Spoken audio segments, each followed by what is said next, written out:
record on this computer. All right.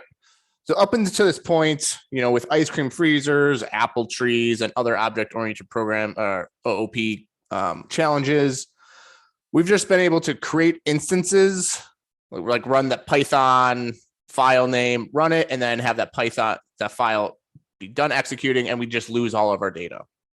So all of our variables, like anything that we created or data that we wanted to use through our program, it was just created once we ran it, and then once the program was done running, it went through its garbage collection and it no longer exists on our machine.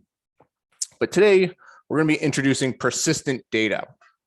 So we're going to be able to store our data. So we're able to run our program, do something with that data, and then store it in a location somewhere. So once the program is done running, that data still persists outside of the program. So then we go ahead and run the program again. We're able to access that data, do something with that data, and essentially write an actual program that can exist beyond just running Python or Node in the file name. With that, can anybody tell me what a database is? It's a backend storage system for storing data that tends to be related to other data in a certain way. Okay. Yep, exactly. I really couldn't say it better myself, but I like what you said, store data in a certain way. So a database is a storage mechanism in which we can store data in a specific way. Just think of it as how we organize and store our data. So there's plenty of different ways we can organize and store our data. Specifically in this course, we're going to be using a SQL database. Don't worry about if you know what SQL is or anything right now, but there's all kinds of different databases out there. But a SQL database is the most popular. But yeah, so if a database is how we can store our data on some server and the way we organize it, what are some actions that we can do to that data? Read, write. Read, write. Insert, well, that would be reading. Query it, just Okay, we can query it. That's reading it. Yep. Two more. There's like update, delete. There we go. Awesome. Yep. So write, read, update, delete, or create, read, update, delete. Create, so you're creating a new entry, you're storing that new entry into the database. Reading, you're going into the database, you're retrieving data that's already stored in the database, so you're reading it. Update, so there's already an existing name, such as like maybe my name or I'm a user, I'm stored in the database and my age. So my age is already in there, it's 35. When I go to update it, it updates an already existing record in the database, and then we delete it. So you go ahead, you delete your Facebook. Facebook deletes your information, quote unquote. They don't, but for all intents and purposes, you delete that record from the database. It no longer exists. You'll hear that acronym CRUD, create, read, update, delete, throughout the program. It's a CRUD app. Everything on the internet is basically a CRUD app, create, read, update, delete. Facebook's a CRUD app. You can create posts, you can read posts from other people, photos, whatever. You could update your posts, pictures, whatever. You can delete, supposedly, but pretty much everything on the web is a CRUD app, a CRUD application. What else? So how do we query a database? Use a SQL query in that scenario. Yep. So we use a SQL query. What is SQL? It's a querying language used to interact with relational databases. Yep. So SQL is an acronym, SQL. Everyone calls it SQL. It's acronym for Structured Query Language. It's one of the languages that does have like hasn't changed in, I mean, I'm sure there has been changes, but the core architecture of how it's written hasn't changed in what 30 years probably, or 25 years. So it's one of the most like reliable languages out there. And it's literally just how you interact with the database, how you query a database, how you create, read, update, delete from a database, specifically, as Devin said, a relational database. There are non-relational databases out there. They got pretty popular in the late 2000s, early 2010s, so in the teens, but a lot of the industry is realizing the value of having a relational database. So they've kind of gotten popular. Not that they were never unpopular, but more often than not, you'll be working with a relational database. Don't worry about if you don't know what that means yet. We'll get into that in the coming weeks. Speaking of persistent data, we're not going to be working with a specifically like I would say a relational database, but a Postgres or the main database like MySQL, Postgres. What's the Amazon version of a Aurora or RDS. RDS, Just- yeah, RDS. That's Just not Dynamo. Dynamos, that's the non-relational database, right? Yeah. So, but today we're going to be working with CSV files. Can anybody tell me what a CSV file is? It's a basically a text file that has a comma or some sort of delimiter in between it. So it's a way to store data in a structure, but in a straight plain text file. So you could have like a column 1, comma, column 2, comma, and then as you go to the new line, everything on column 2 will fall underneath that Okay. area. So it's essentially almost like a text file with some delimiter that separates for columns, right? So CSV stands for comma separated value, which means it explicitly uses a comma to separate the columns. But I like how you said columns and rows. So when if you've worked with Excel or Google Sheets or something like, or some other thing that uses columns and rows for data, I forgot what Apple or Macs have. Is it like numbers or something? I don't know. Then you've used a database before because you're storing information in columns and rows, and you can query that. I mean, you're probably not actually writing queries on that, but you can update, you can delete those columns and rows. Why are we using CSV files? There's plenty of different other types of files we can use, file types. And just so you know, CSV file, it's a file type, just like your JS file, just like your .py file, just like your .txt file. But there's .csv, there's .json, there's .xml, there's all these kinds of file types that we can store data in.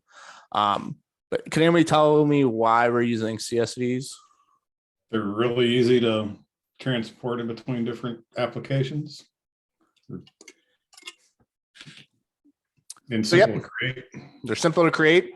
They mostly mimic a relational database that you'll be working with in the next several weeks.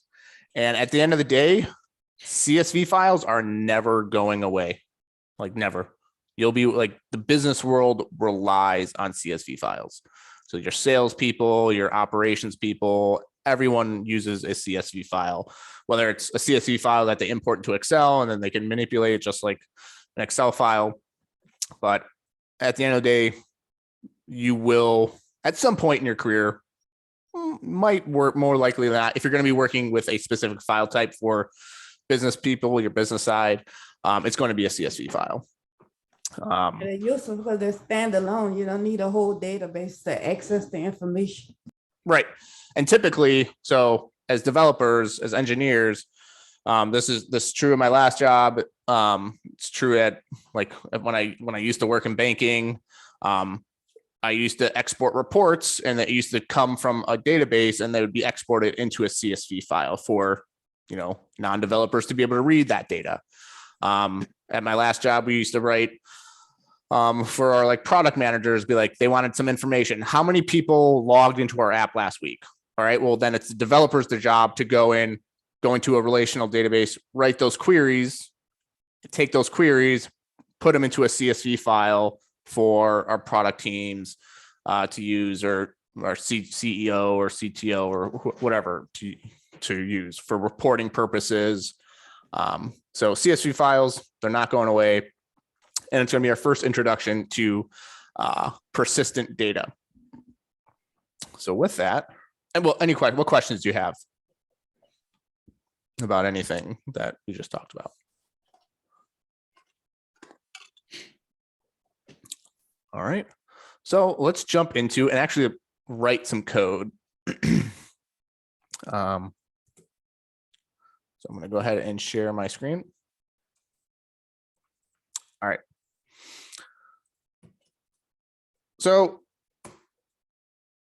I've got my VS Code open. I'm going to make a directory, CSV practice, cd into CSV practice, open this up into a new VS Code window. I'm going to create a couple of files. And for this one, I'm going to create a file, a CSV file for NFL teams and the records. So it's going to have maybe an ID, the team name, a win record, and their loss record. So with that, I'm going to say NFL teams dot CSV for comma separated value. All right. So this is a CSV file, again, .csv, and I'm going to copy some data into here. I think I turned off. So there should be a CSV package, enable. There we go. So there is a CSV pack Chrome extension called Rainbow CSV. It makes reading CSV files better. In fact, I had an interview, was it 2 months ago? It was almost for like a data engineering position. And part of the interview was taking a CSV file. No, it was taking a text file that had 101 rows or columns by over 100,000 rows, and figuring out something with that data. Like it said, present on the data, your data findings. So as a developer, I had to figure out how I can read that text file, convert it into a CSV where now I can actually read from that file and use my programming skills to do some data analysis on it. But here we go. We have this CSV file with a column header or some headers on row 1, which has an ID, team, wins, and losses. So these are the column names or column titles or headers. And then each row, so we've got ID of 1, ID of 2, ID of 3, ID of 4. This doesn't represent their ranking or anything. And then team, Bills, Patriots, Bengals, Steelers, wins, losses. And that Rainbow CSV kind of makes it easier to read from the rows. So yeah. Any questions on creating a CSV file?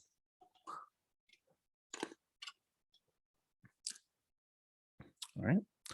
So I'm also going to create a file called teams.py. I'm going to open that up. I'm going to split the screen here. So I've got the CSV on my right side, and I've got my teams.py file on my left side. All right. So when working with CSVs in Python, Python has a built-in package or a module called CSV. So I need to import CSV in order to work with CSVs in Python. So if I wanted to read, CSV data, I'm just gonna do that up. The first thing I need to do is I'm new. I've got this project. I need to read from this CSV file. So I'm new. I'm going to say Python CSV. So right here, I'm reading the Python docs, CSV file reading and writing. So I'm going to open that into a new tab. So CSV reading and writing. So I'm just going to go down. I can read some of the methods off of this CSV, but I'm going to go ahead and just copy some code over, some code snippets. And if you have any questions, don't hesitate to stop me. So the first thing I need to do is based off of this example, I'm going to have to type with open, and I'm going to type in the file path to this NFL teams.csv file. And in our example, it's in the same directory on the same level. So the only thing I need to do is type in NFL underscore teams.csv. I don't know if I need this new line, but I'm just not going to add it right now because you don't necessarily need it. So I'm going to open this file and I'm going to assign it to a variable name called NFL teams file. And I can name this file whatever I want. So I'm just going to print this NFL teams file. I'm going to come down here to the terminal and print or run this teams.py file. So you can kind of see what this is, what this NFL teams file is. It's text IO wrapper. Don't know what that is. It's obviously it's an object. Actually, input out like input output text IO wrapper. The file name mode R. We'll talk about what that means in a second. Encoding UTF-8. You don't really need to know any of that right now. But the first thing, if I'm looking at this as it as an example, I'm going to call this CSV reader because I want to read from the CSV file, this NFL teams. So I'm going to create a new variable called CSV reader, and I'm going to use the CSV reader object and pass in this NFL teams file variable.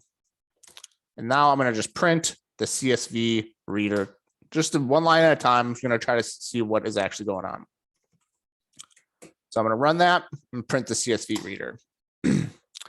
So I've got this, I'm using the CSV reader object. So I get the CSV reader object. So OOP has this reader object on here.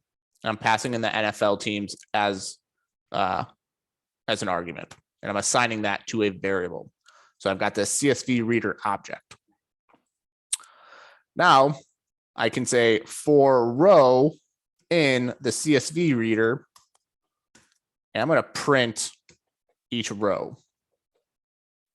So for row and spam reader, they're using spam reader. I'm using CSV reader. They're doing print this join row. I don't necessarily need, I don't want to add that complexity right now. I'm just going to print each row. So if I do that,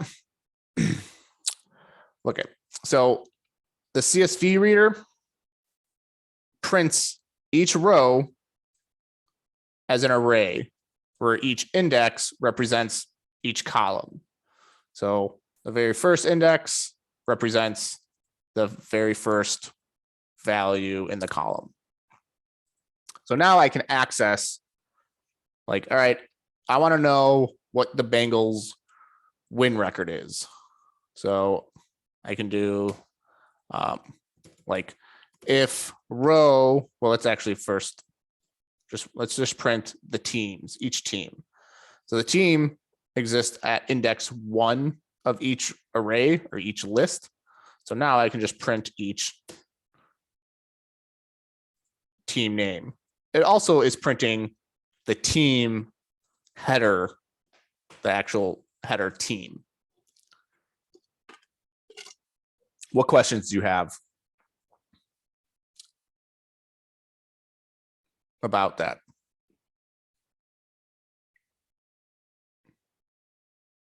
All right. So for example, if I wanted to get the Bengals win record, I can say if row at index 1 equals Bengals print a win record, and the wins is in column, I guess 3, but that would be the index 2. So print row at index 2. And might as well go the loss record as well. And that would be at index 3.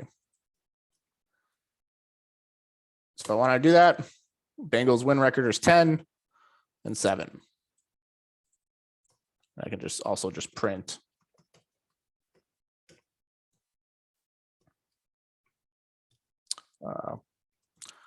row 1, use an F string.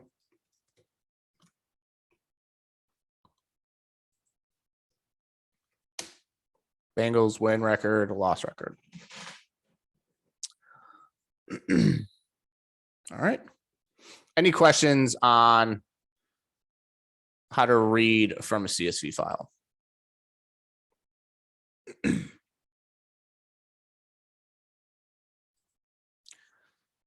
So can anybody see a problem with the way each row is being printed? And that why this data might be a little bit difficult to work with. You're always printing the headers. So yeah, I'm always printing the headers. Yep. But yep, that's definitely one of them. They're only stored in rows and not in columns. They're stored in rows and not columns. So if I just wanted to grab all the IDs, that'd be kind of difficult, right? Or like all the team names. I think it'd be easier to work with if you, instead of like printing it, you wanted to read it into like a dictionary basically, or some other data structure that we're going to use internally, because a CSV file is not naturally going to be easy to use. And every time you're going to want to use it, you're going to have to reiterate through searching for things. Whereas like a dictionary that stores things in a hash table is going to be faster and easier to access the data. Awesome. Exactly. So just the way this data is stored in arrays. So if I wanted to grab the team, I have to memorize that, hey, the teams are in index 1. And what if this CSV file had column like 60 columns long, which isn't unreasonable. There is a lot of like data out there that is extremely big. So I'd have to memorize, all right, where does the wins, what column does what indexes are the wins? So working with a different data structure, like a dictionary. So just remember that this lowercase reader returns the CSV data in a list, just like here, each is the CSV row in a list. But there's another way we can return the data, and that is in what essentially operates and acts like a dictionary. So we've got this CSV reader. And if we keep scrolling down, we also have this writer, but let's keep going down. But we also have this dict reader as well. So if we look at what the reader returns, a reader object which iterates over lines given a CSV file. Does it say anything? Strings returned by a list dialect. I think that's what that means.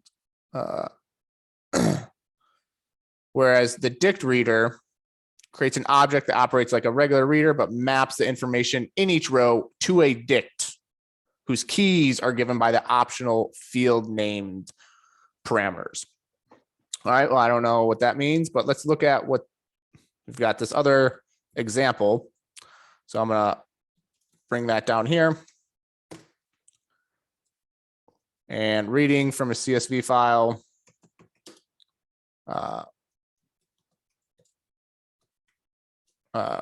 Rows as a list. I can do the same thing, but as a dict. It's actually as a dict, actually an ordered dict, but as like a dict or dictionary. So how would that look?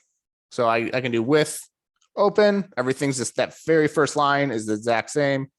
NFL teams.csv as NFL teams file. I'm just going to comment all this out for right now. And I'm going to do CSV reader, just like we did before, equals CSV.dict reader. And then here, we're going to pass in our NFL teams file name like so.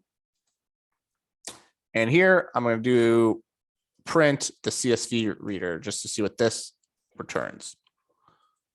So if I clear the terminal, now we get a dict reader object instead of that lowercase reader object. So with that, I'm going to go for row in CSV reader, print each row. Let's see what that looks like. So if I do that, very nice.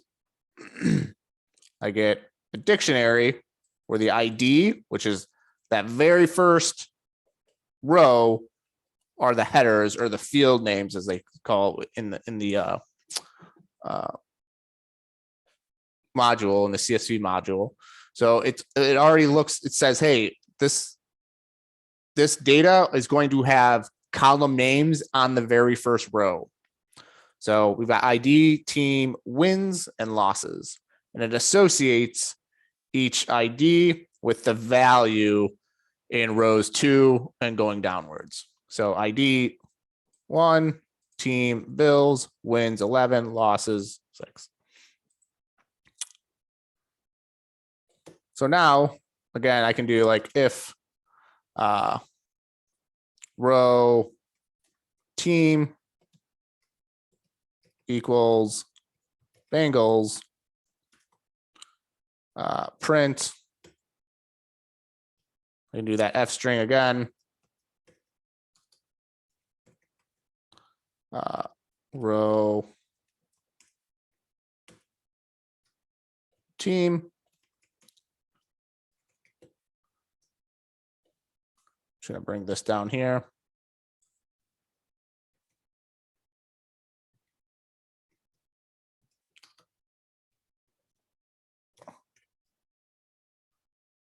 Instead of row, it would just be row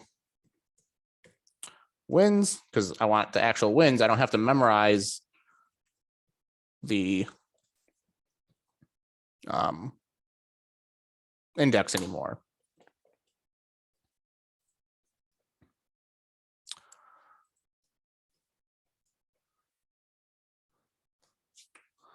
And if I wanted also like the team ID,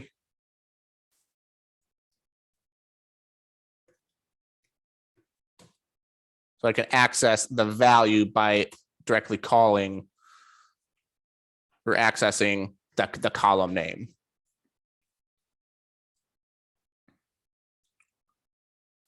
Questions about reading using a dict reader?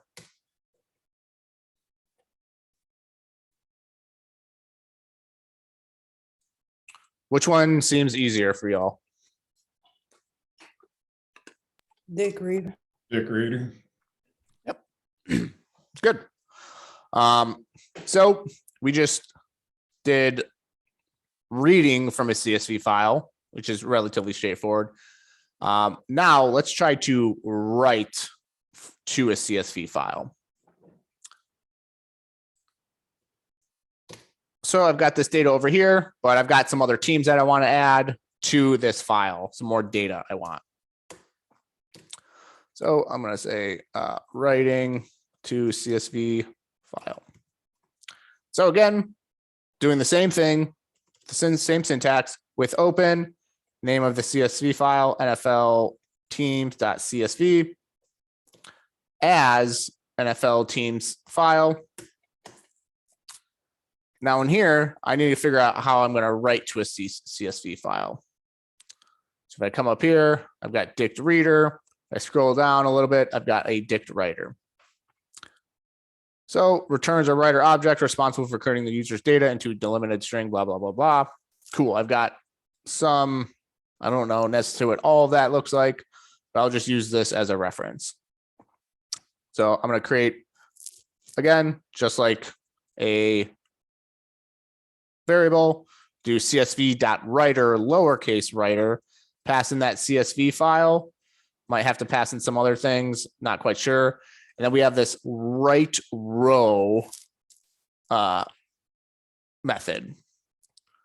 So if I were to do that, I can say NFL instead of reader, I'm going to call it writer equals csv.writer lowercase. I'm going to pass in the NFL teams file name or NFL teams file variable. And now I'm going to add some values. So NFL writer, what was that method called? Write row. And it looks like it takes in an array. So an array of the values that I want. So writer.write row, I'm going to pass in an array. And so these IDs go up to 4. So I'm going to start with ID 5. I'm going to do, what is it? Titans. What was Titans? Something like that. So I'll do Titans, Colts, and Chiefs. Titans, Colts. It has a 9 and 8. I did not watch any football. I really don't watch a whole lot of football anymore. And Chiefs are also 12 and 5. I'm just lazy, I guess. But yeah, I just can't really get into football anymore. It's probably because I don't have cable. Right? It's just never on. All right. So I've got this NFL teams file. I created this NFL writer variable, which I assigned to it the csv.writer object, and I'm passing that NFL teams file variable into that. So this is an NFL.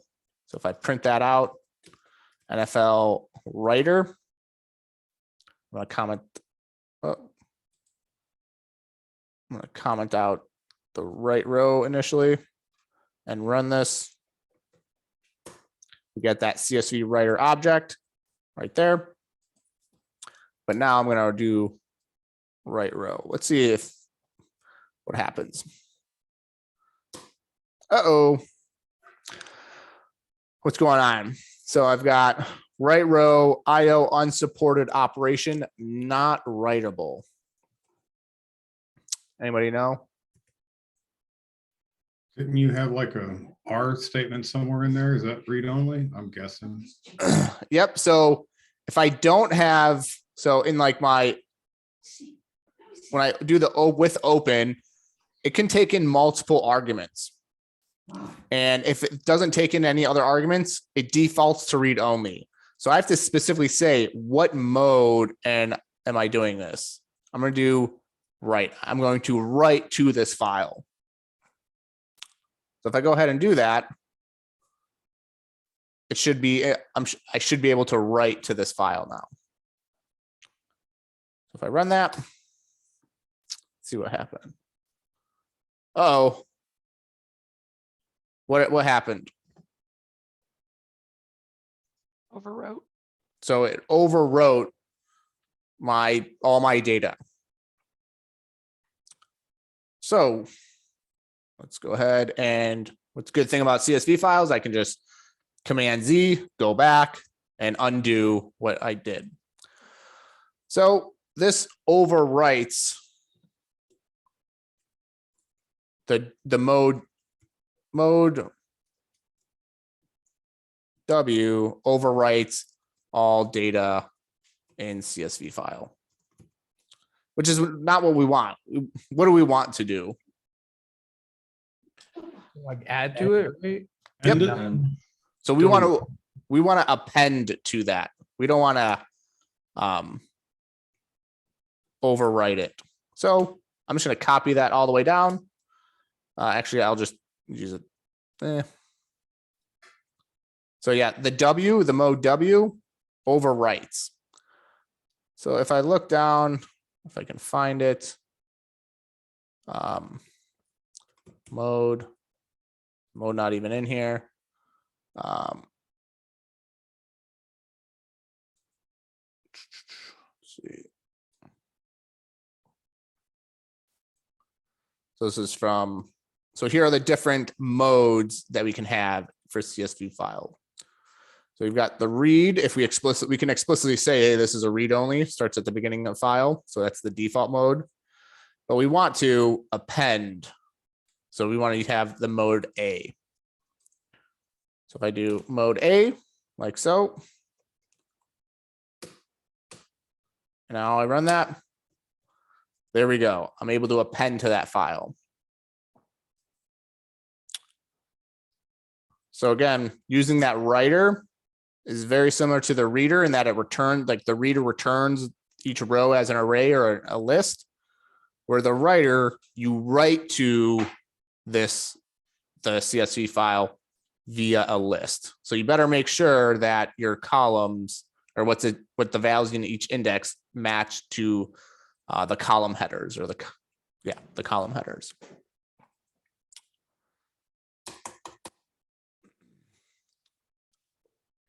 Let's go ahead. Oh, yep. Is there a way to add like to the columns?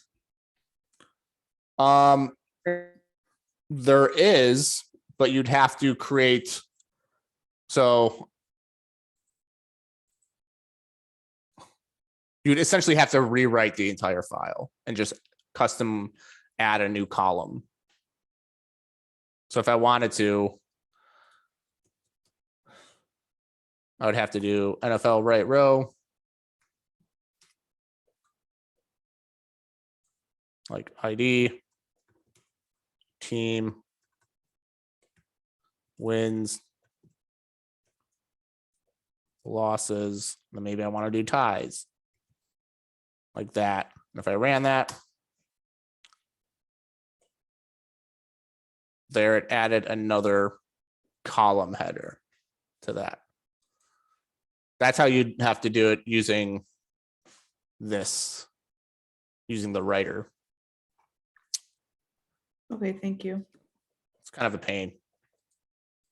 But so we're appending, and let's say, so if I do this again, which is what we want, it appends it directly under Steelers.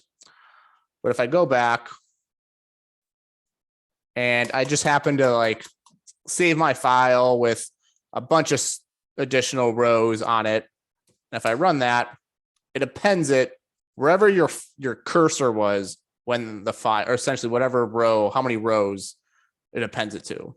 If there's 14 rows, it'll append it to the 15th row or the 14th going down. So you kind of have to make sure that when you save your file, your CSV files, that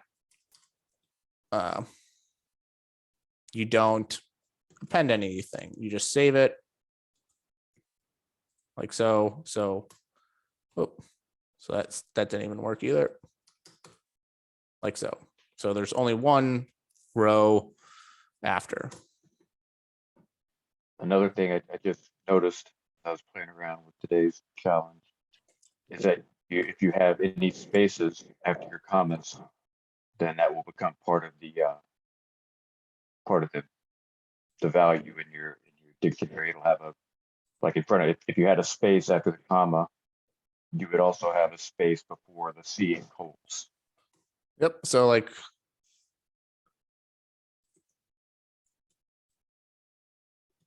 we're talking about like in your original CSV file, if you do 7 comma space keys comma space 12.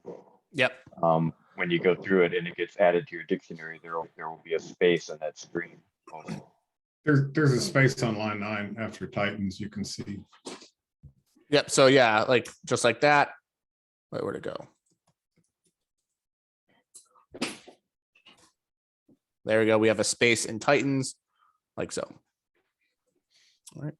So again, writer, the CSV dot lowercase writer, you have to add items to the, or append items to the CSV file using a list.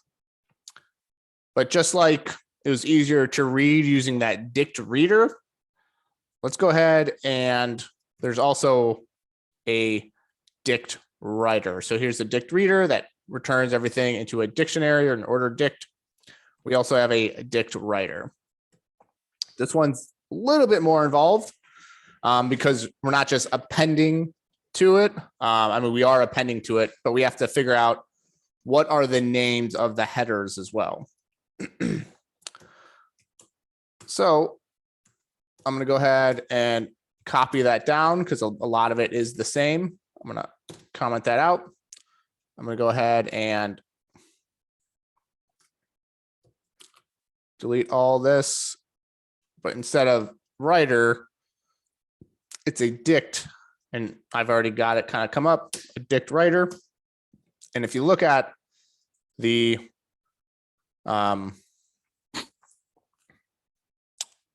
example, we also need to have explicitly define what the column headers are called.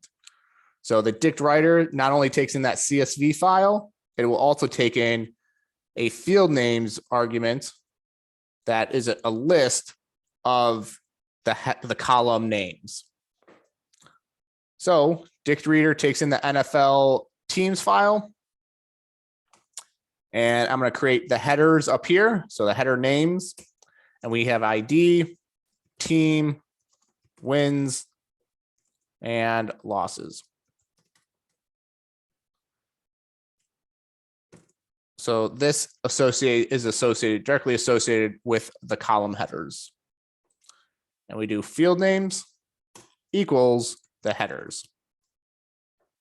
And you can also call this field names, but I like to call them headers.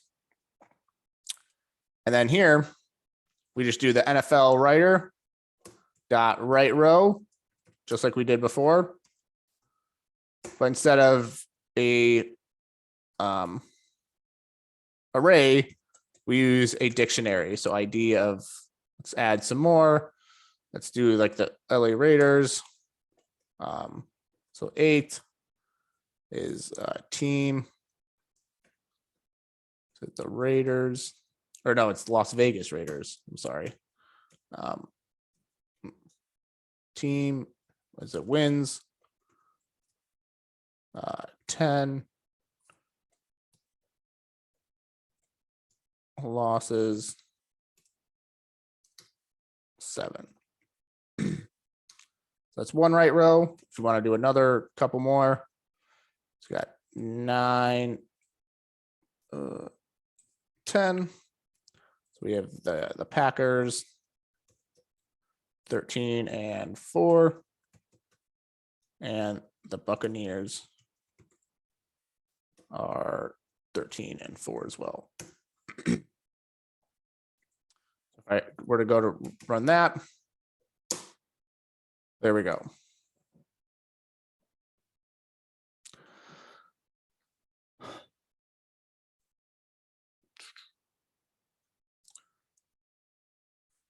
There's also, I'm not going to go into it, but I highly encourage you to read through the documentation with the reader, the writer,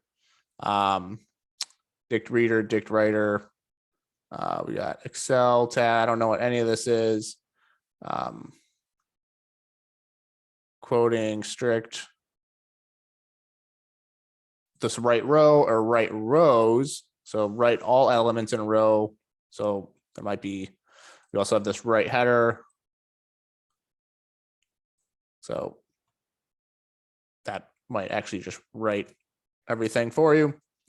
But there is one other thing I kind of want to show you is that with the dict reader. So I saved all these into the CSV files as numbers. So 13 for the wins and losses. Or if I were to come through and where's the dict reader? Right here. I'm going to comment out the dict writer. And I want to see the type, like the data type of these values. I mean, they look like numbers. I save them as numbers in this CSV file. So how do I do type? Is it just type? So the type of wins and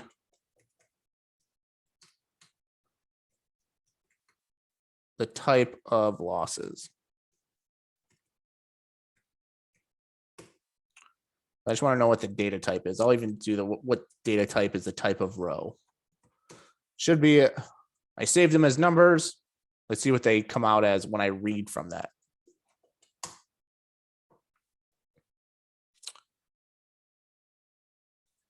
Notice how they're all strings. Even Patriots is a string. So regardless of what data type you save it in, as like a number or a string, when you read from it, it reads as a string. So if you need to work with numbers, you're gonna have to convert that this type instead of the wins as a string of a number, you're gonna have to turn that into an integer.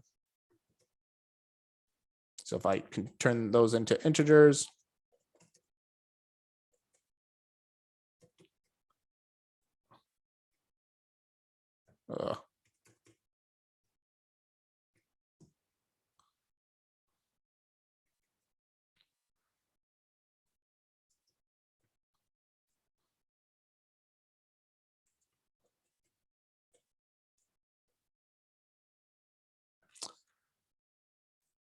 Yeah, I can just turn them into integers just like so.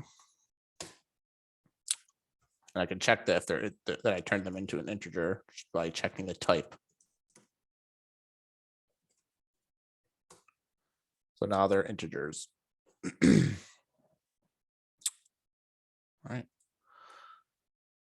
So we just talked about 4 different ways to read and write to a CSV file. Everything's in here in the curriculum, everything that we kind of just went through. Talked about an order dict. That's what this dict reader is. It actually returns not a dictionary, it returns an order dict. An order dict is just it just preserves the order in which the keys are created and inserted into the dictionary. But yeah. All right. What questions do you have? So we don't ever have to close the file? No. Like this file? What do you mean? Like You know, like when I guess there's another way to do it that we were doing on Saturday or something. And instead of like every time we opened it, we like opened it, appended it, and then closed it. oh. No, you don't have to. That's what the with the with keyword does, right? It creates a handler that automatically closes it. If you just use the open command by itself, you have to close it. Oh. The with. Okay. All right. I learned something new. I didn't know that. All right. Any other questions? Yeah, good question. Hey, Tom, I got a question. Are they allowed to use pandas? I mean, you can. I mean, there's nothing saying you can't. But I wouldn't add additional complexity because pandas, it makes things easier, but I would refrain from using pandas right now. Okay, just because like, Because at then, least for the, yeah, go ahead. yeah, could I just like show you really fast? I just got like 2 lines of like on my screen. If Yeah, I could just like, yeah. So if you don't Alright, know, like- pandas is a very easy library or a library that allows you to interact with data super simply. And if you don't know what he's seeing, he's in a Jupyter notebook. It's a lot of data analysts or data scientists use this as a text editor. It's super easy. All right, so I was only just asking it just because like it's literally just like one line. Yep. Instead of like your like with open, all that. And like if I wanted to just grab, I think one of you guys asked like a certain column, like my table is just named table. So if I wanted to grab like the restaurant, I'd just do that.